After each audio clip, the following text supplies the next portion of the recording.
Are you clear on what your cancellation and no-show policy is, or do you struggle to communicate that with clients or know how to enforce it? In today's episode, I'll be talking about why you should have a cancellation and no-show policy, what kinds you can have, and the best practices for how to respond when it is not honored. Hey, Christian therapist, are you craving a counseling career that aligns with your faith and actually supports your well-being? Welcome to the Prosperous Christian Therapist Podcast. I'm Kimberly Van Hooser, Christian therapist, private practice owner, and business coach for mental health professionals like you. In this podcast, you'll get practical strategies and faith-led guidance to help you build a thriving private practice, one that serves your clients well and makes an impact for the kingdom of God. So what are you waiting for? Grab your notebook and join me for today's episode.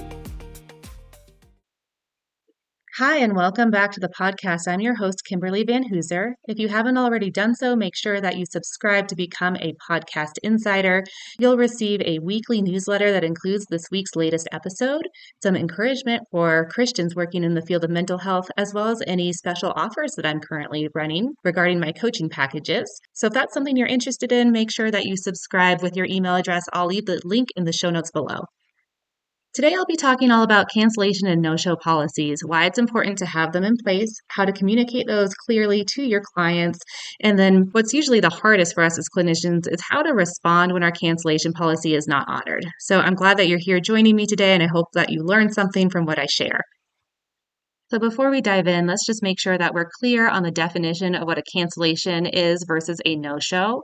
So a no-show is generally when a client does not show up for their session time. They haven't reached out to try to cancel. They haven't reached out to let you know where they are. You're simply sitting there waiting for session to begin and they do not show. Versus a cancellation is when a client reaches out, they communicate with you that they would like to cancel their session before the session has started. So it's important to make sure that before you begin working with clients that you understand what you consider to be a no-show versus a cancellation, as well as what policy you will have if a client is to cancel or to not show up for a session. So why is it important to have a cancellation and no-show policy? For one, it really does benefit the client. It helps them remember their sessions. If they know that they're going to be charged if they miss a session, they will be more likely to remember it. They'll also be more likely to prioritize the process of therapy.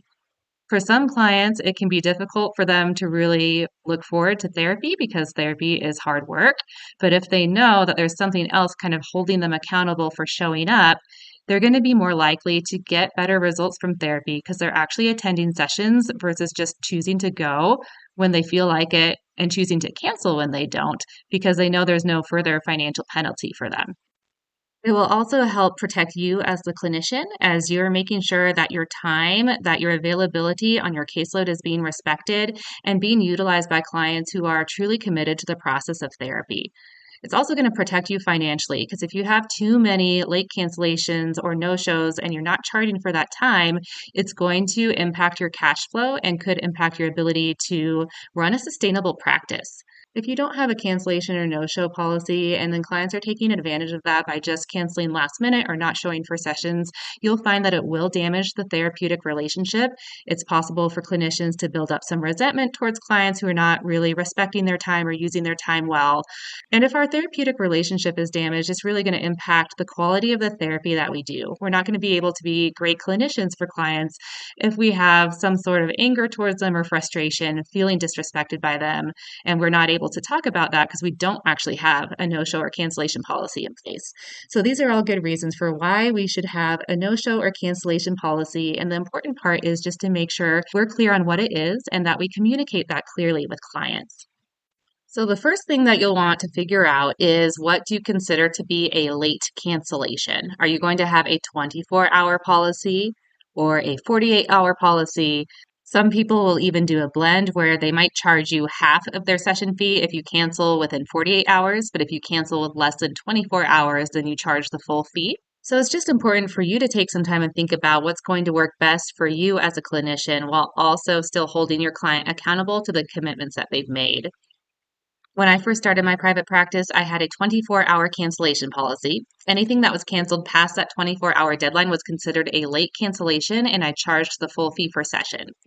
I actually ended up changing my cancellation policy to a 48-hour cancellation policy, which I've had in place for close to the entire time that I've had my private practice. The reason why I moved from a 24-hour cancellation to a 48-hour cancellation policy was that I was finding that when clients were canceling the day before, it really was causing a little bit too much chaos in my life and in my schedule. I was less likely to be able to fill those time slots with other clients because I didn't have enough time. And I didn't really have time to rearrange my schedule in a way that was helpful for me to be able to use that hour in a way that I felt good.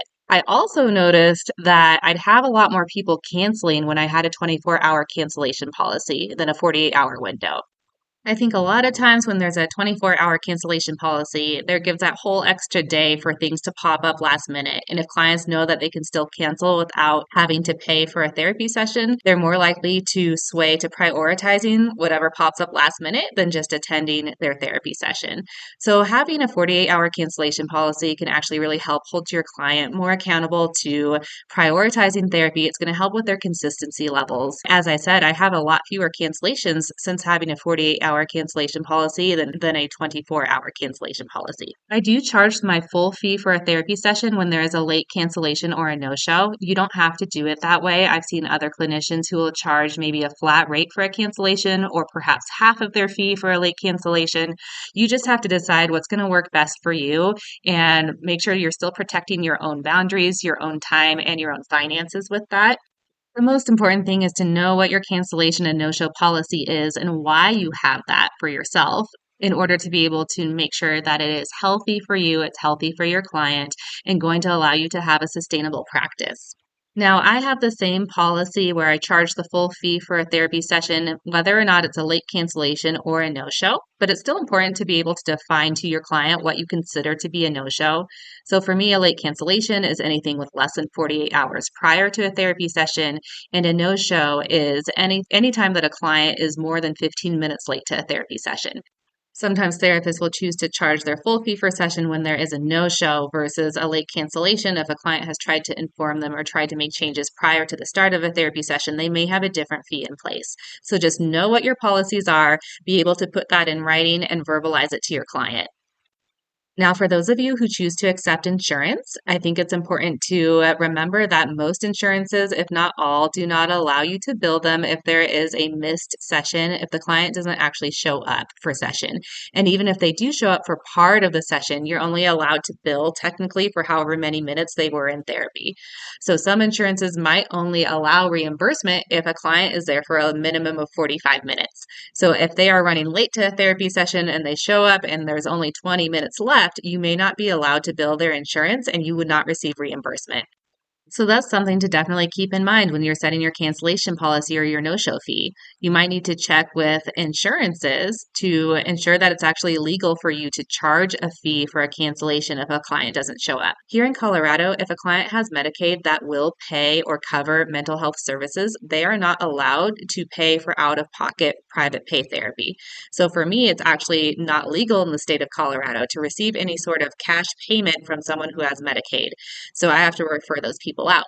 So it's important to know legally what you're allowed to do regarding charging money from insurance clients within your state. So if you find that you're actually not allowed to charge a client any sort of fee for their cancellation policy, it's still really important to have a policy in place. So figure out what your policy is and make sure you put that in writing. You could still say, I require 48 hours notice in order to cancel or change your scheduled appointment time. If you accrue too many late cancellations, then we have to talk about possible termination of therapy or referrals to a better source. Having a cancellation and no-show policy in place will actually prevent a lot of late cancellations and no-shows from happening. So you don't have to worry as much about how you're going to enforce the policy if people don't show up. The important thing is to have one in place. Once you have your policy in place, I think it's important to make sure that you over communicate it to your new clients. So I actually have a separate cancellation policy acknowledgement form that I have my clients sign in their intake paperwork. I also do have it in my general informed consent where it will list the cancellation and no-show policy, but I found it's very helpful to also send a separate one that acknowledges this is the cancellation policy. If you cancel for any reason with less than 48 hours and I still charge the full fee for a session, are you in agreement with this? And they all sign it and say yes.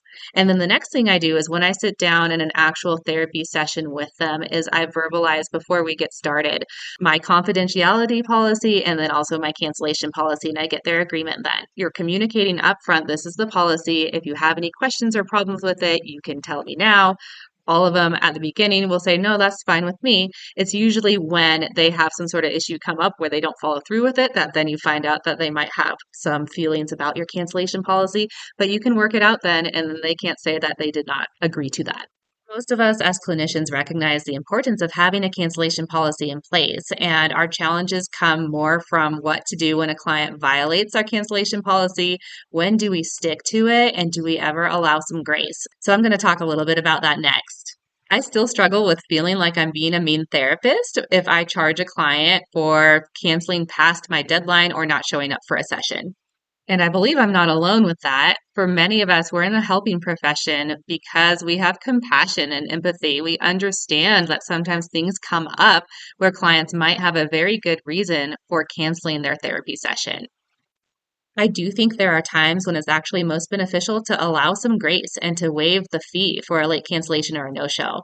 But I think it's actually super important when we're doing that to know why we're doing it and to make sure it's in the best interest of the therapy, in the best interest of the client, and also for ourselves as well as clinicians. I've had to make a lot of mental shifts and change my perspective on how I view a cancellation fee in order to be able to be more confident in charging clients when it's actually in the best interest of the therapeutic relationship. I had to realize that charging a fee for a late cancellation or for a no show is not punishment.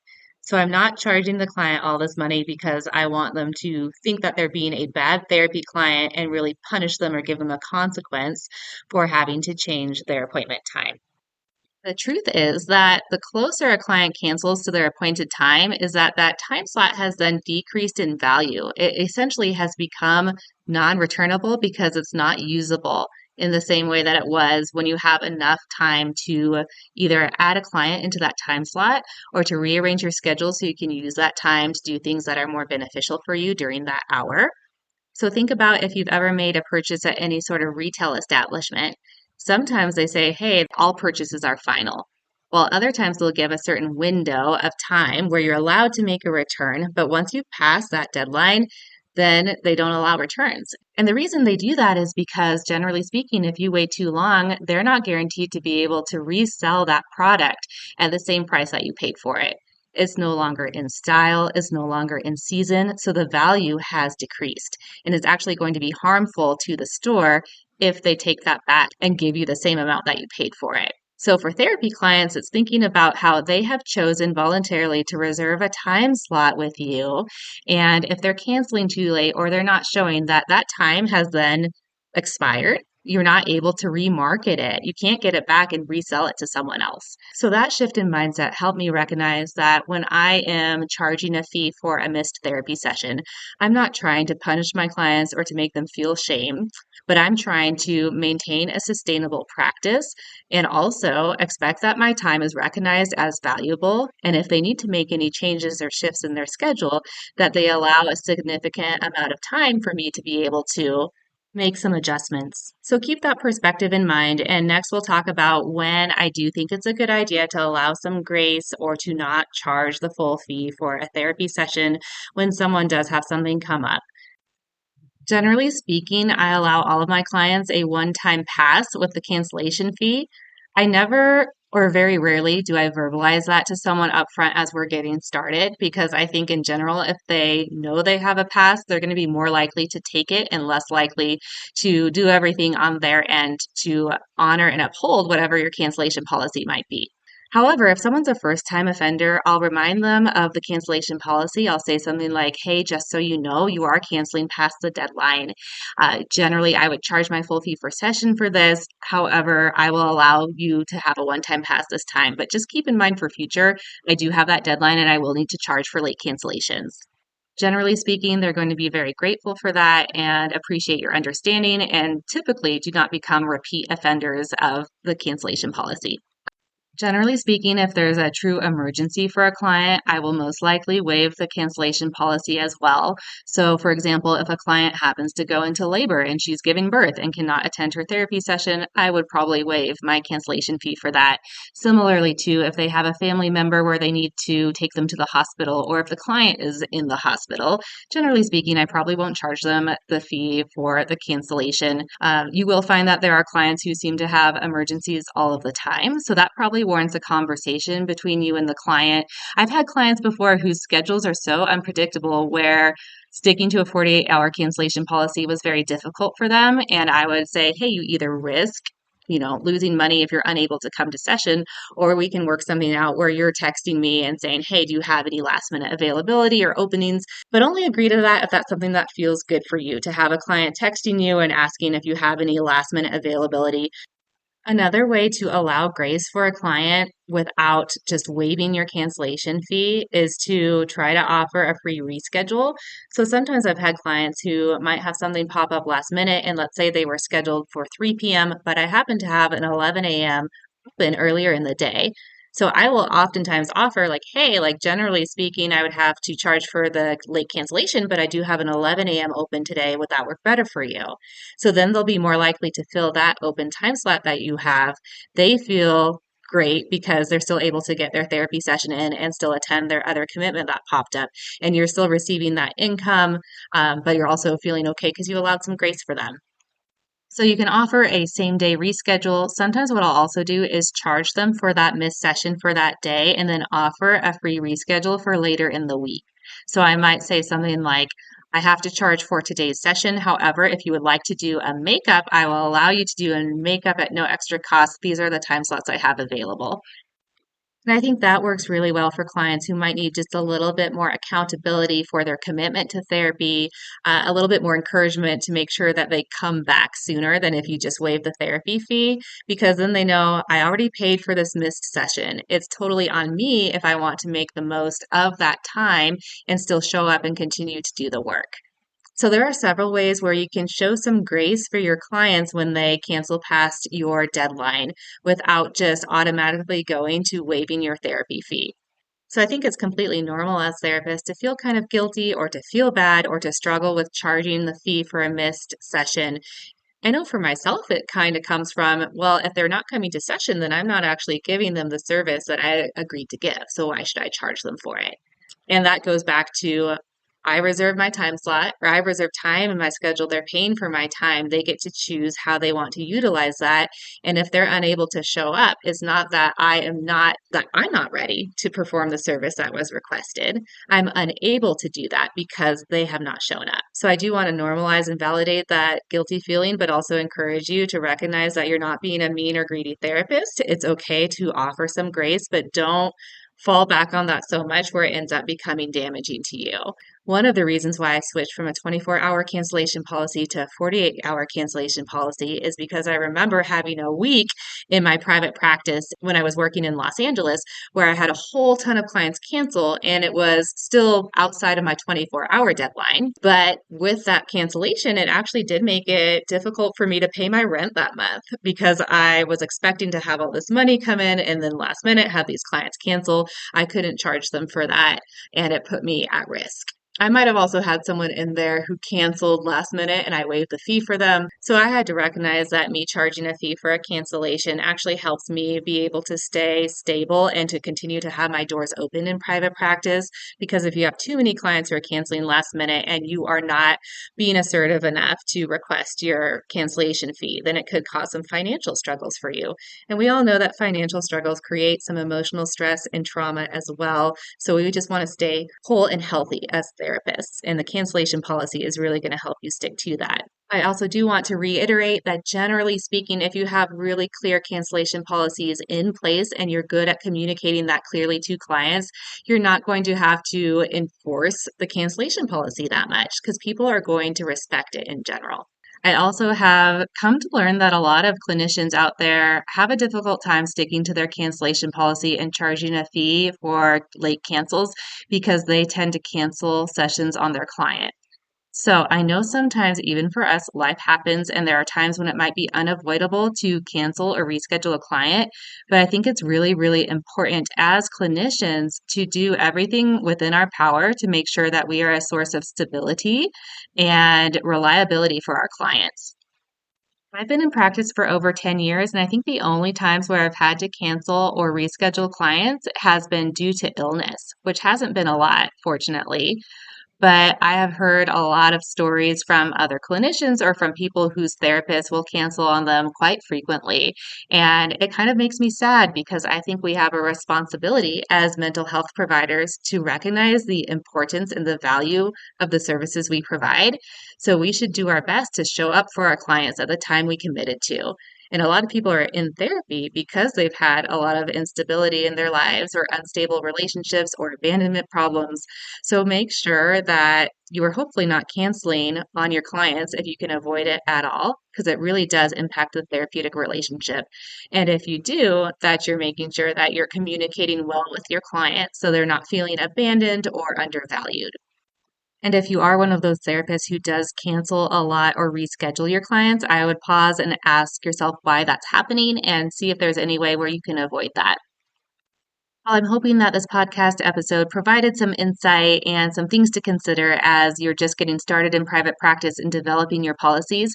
If you're in private practice already and recognizing that you need to make some changes to your no-show and late cancellation policies, you're welcome to do that. It's just about communicating to your current clients what the changes are and when they'll be in effect. So I would probably recommend sending out an email, sending out a new form for them to sign. And then if you have in-person sessions with them as well, making sure that you're verbalizing that in the upcoming changes so they can ask any questions and just feel well informed. And then you can just start off with any new clients that are coming in with that new updated cancellation policy. Thank you so much for listening to today's episode. If you're finding my podcast helpful, I would love it if you could leave a review on Apple Podcasts or on Spotify or wherever you're listening. That really helps other people like you find the show and benefit from it. If you have any questions, feedback, comments, I would love to hear from you. Go ahead and check out the show notes below. You can find my contact information there. And if you're not part of my Facebook group, I'd love to have you join my free online Facebook community. If you have questions, you're welcome to post those in the group, and I'll offer my feedback and advice as well. So you get a little bit of free coaching. Today's episode was actually inspired by a question that I got in my Facebook community group. So you might even serve as inspiration for my next podcast. So thank you so much for listening, and I look forward to having you with me next time. Want to make sure you never miss an episode and have access to all my free resources and special offers? Sign up today to become a Prosperous Christian Therapist Insider. You'll get a weekly newsletter with faith-led encouragement, the latest podcast episode, and special early bird access to any of my latest offers. Sign up using the link in the show description below.